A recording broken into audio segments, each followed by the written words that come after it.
The uncomfortable truth is this: the vast majority of human violence, the overwhelming majority of human violence, is interpersonal human violence, okay? And what do I mean by interpersonal human violence? Your girlfriend, your spouse, your coworkers, your friends, your neighbors, okay? The vast majority of violence is people that know each other. People that know each other are more likely to harm each other than random encounters of strangers, okay?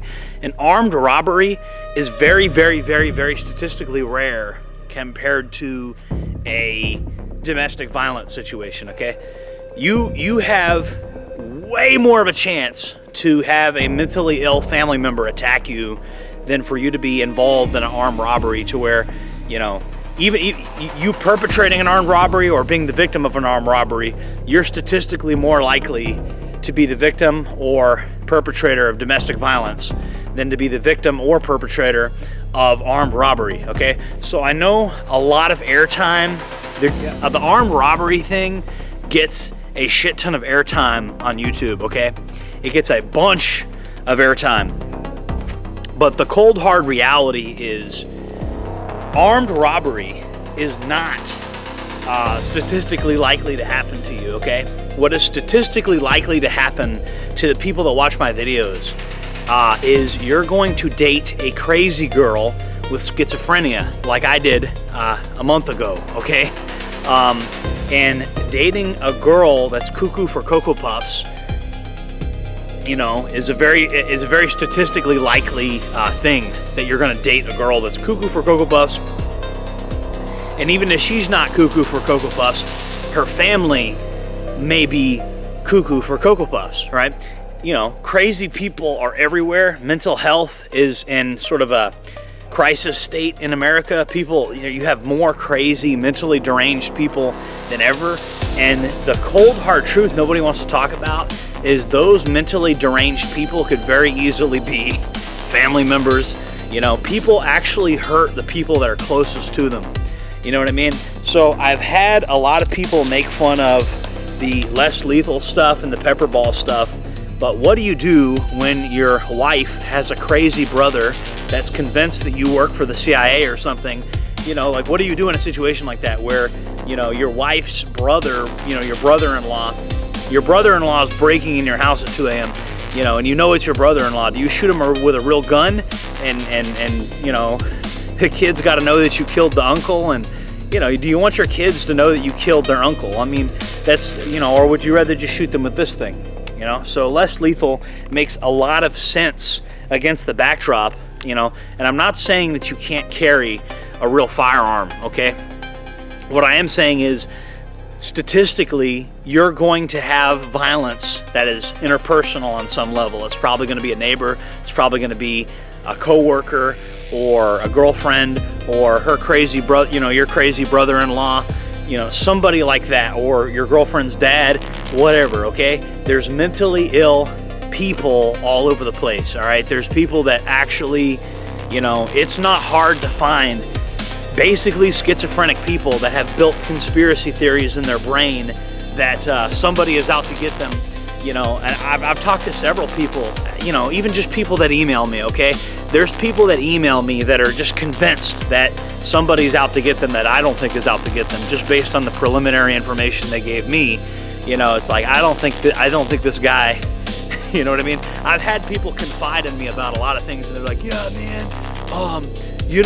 my gym teacher from high school, he's stalking me. And it's like, well, I don't think so, bro. I just don't think so, Now, if you're a woman, maybe, okay? Because I know a soccer coach that married one of his students years later, and they waited some years to make it look right. But I know that was the soccer coach marrying one of his own students. Okay, I know because I pay attention. But and a lot of people know. But anyways, probably if you're a man, nobody, from your past, there's this gang stalking phenomenon. What can easily happen is somebody can believe that you're stalking them, and then somebody could believe that you work for the CIA or something. You could have a mentally ill person, involved in your life. Let's say let's say you work in the healthcare industry, and you made a decision that one of your patients didn't like or something, and they build up a narrative in their head that you've ruined their entire life. Okay, now they're coming after you, and they've built this entire narrative in their head that you work for the CIA, and that you're poisoning their food, and that they got to get you before you get them. Now it's batshit crazy, but this is the internal narratives that happen. The internal narratives that happen in the heads of crazy people, they don't have to make sense to put your life in danger, okay? It's not out of the realm of speculation that a crazy person that thinks you've done them wrong might come after you at some point. Probably somebody you know, okay? And again, can you shoot that person? Yes, you can. You can absolutely, especially if they break in your house at 2 a.m. But like I said, what if this is a person that you don't want to hurt, that you genuinely do not want to hurt this person? You probably want to have an alternative to just flat out, smoking them with a Glock or something. And this is a viable alternative for that. People have made fun of the less lethal stuff, but interpersonal violence is statistically actually the most likely type of violence you're going to encounter. Probably somebody you know, okay? This is especially true for women, but it's also true for men. This is very true for social workers that deal with mentally ill people. Listen, you're going to be stalked. I'm telling you 100%. If you're a social worker, if you're a doctor or a lawyer or a teacher or a public servant or something like that, there's probably people stalking you, okay? Because it's probably part of your job. It's probably part of your job to interact with mentally ill people, okay? If you specifically that's for your job, all you do is interact with mentally ill people all day, you're actually at a very high risk of getting stalked. You're actually at a very high risk of somebody doing a narrative building thing where they think you're out to get them. And it's funny because I know somebody like this, right? It's actually very funny. And he actually helped me a lot because I actually realized this is part of my job, is to sort of understand the threats that might be posed to my subscribers, right? And it occurred to me, if you're in certain professions, your odds of being kind of stalked by somebody that has a grievance against you that's sort of, it could be real or imagined, it probably has a basis in reality. You probably did kind of do this guy wrong in some way, but it was 10 years ago and you forgot about it. And you got to think about that. Is somebody in the shadows thinking about something you did to them 10 years ago? Are you a social worker or a doctor or work in healthcare? Are you a teacher? Are you is there a mentally ill person that has built a narrative in their head that you work for the CIA or something like that? You got to think about these things.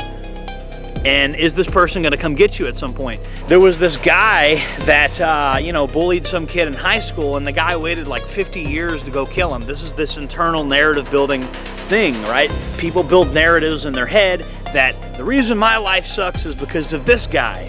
This guy right here, this person, he's the reason my life sucks. So you build this narrative over years and years and years and years, and it gets to the point where in this person's head, they think the only way their life will be better is if they kill this person, when in reality, we're all in control of our own lives and responsible for our own destinies. But this is how, certain mentally ill people think, right? And so again, if somebody's gonna come get you, if there's a bump in the night, it's probably somebody you know. It's probably somebody you pissed off and you don't even realize you pissed them off. It's just something small that you've done. They build a narrative in their head. See, nobody wants to admit that they're actually responsible for their own life because that's painful and it's hard to admit, okay?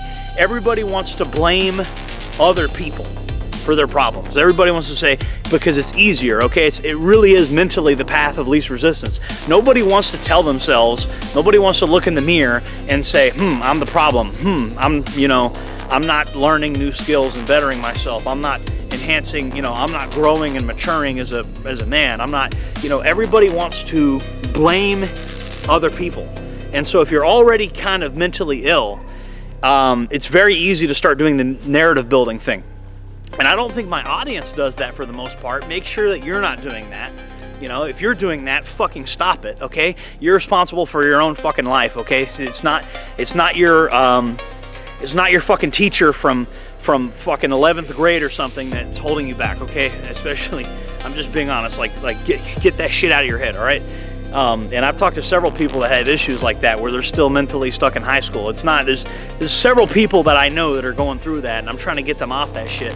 But more importantly, if you are in one of these professions, or if you do have the risk factors, you know, are you dating somebody that's mentally ill? Or is somebody in their family mentally ill? Could they be harboring some type of weird grudge against you because they think you're a CIA operative or something? This is something you've got to think about, okay? You've got to give some thought to these things, because if you don't pay attention to them, if you don't pay attention to these things, it's gonna blow up in your face, okay? Prosecutors don't take kindly to mentally ill people getting shot with Glocks, okay? It's a little different when you got something like this. So again, you need alternatives to lethal force. You need to have an alternative to lethal force. I'm not saying that you can't have a gun. That's fine, 100%. You can have a gun. I'm not telling you not to have a gun. In fact, you should have a gun. You should have many guns. But you should have less lethal capability, and you should train with your less lethals just like you train with firearms. Law enforcement, they carry less lethals. They carry tasers, okay? They carry 40 millimeter launchers that have like rubber rounds and stuff, okay? Law enforcement has all types of less lethal stuff. Why? Because it decreases the liability on their department. They don't want to have to kill somebody if they don't have to, all right? So you have to get up to date with this stuff, because even police officers are scared to kill people, okay? If police officers are scared to kill people, you sure as shit need to be scared to kill people. 100%. You should not, any mentality, oh, I can't wait for somebody to break into my house so I can kill them. You know how retarded that is? You need to get that out of your head, because the chances are, statistically, that the person that wants to kill you is probably like it's probably your brother-in-law or something that thinks that you work for the CIA. You probably have a brother-in-law or some crazy cousin or something that thinks you work for the CIA, and they're coming to get you because, you know, everything that's ever gone wrong in their life, they're blaming on you because you were secretly working in the background as part of the CIA. It's basically like, this is the mental illness delusion that a lot of people have. They're being gang stalked, the CIA is watching them, whatever. You know, and they end up thinking you're part of it, and then watch out, you know? And this stuff is all too common, guys. It's 100% common. We have paranoid schizophrenics running around everywhere, and they've done studies on what caused it. You know, when everybody was teenagers and everybody was like, party, dude, smoke weed, man. Those people are the ones that have paranoid schizophrenia now. So it turns out there are long-term consequences of putting substances in your brain before your brain is even fully developed. You know, smoking weed probably wasn't such a good idea. But hey, whatever. What do I know? You know, people have always ignored me and not listened to my advice. So hopefully people will start listening to the advice I give, because it's backed by data, you know. And so what I'm telling you guys now is, you know, there's a bunch of paranoid schizophrenics running around. Other people that didn't listen to my advice, by the way. You know, they smoked like a chimney, smoking weed like a chimney when they were teenagers, and look where it got them, you know. They developed schizophrenia. It is what it is, you know. And they didn't listen to the data, and a lot of people won't listen to the data here, but I'm telling you, data is king with these situations. If you're trying to have risk management, if you're trying to have a strategy for dealing with the life, if you're trying to deal with the unforeseen events of your life, if you're trying to deal with your life's black swan events, you know, like things that are very uncommon that could still happen, if you're trying to mitigate risks, you have to look at the most likely risk before you look at the unlikely ones. And what is more likely, it's more likely that you're going to have an incident with a crazy family member or a crazy friend or somebody stalking you because they think you work for the CIA, whatever. That's more likely statistically than some random person robbing you, okay? Now, granted, if you live in Detroit, again, it does also depend on what area you live in and stuff like that. You know, your odds of that go up exponentially if you live in a certain area, and if you like going to the gas station at 2 a.m., then you know what time it is. You know statistically that is likely to happen. But you know, I just wanted to give you guys some food for thought. You know, interpersonal violence is the most common form of violence. Even in prison, it's the black gangs usually target the black gangs, and the white gangs usually target the white gangs. Why? Because they're giving each other V's. They're giving each other violations. Every gang member knows it's probably going to be your own so-called brother that stabs you when you're in a gang. That's the truth, okay? And you know, it's the truth. You know, so interpersonal violence is the most common type of violence, and so you need to be ready for that. And less lethal is how you get ready for that. And I'm a big proponent of it. And I hope that anybody that hasn't taken it seriously will take it seriously now. That's my hope.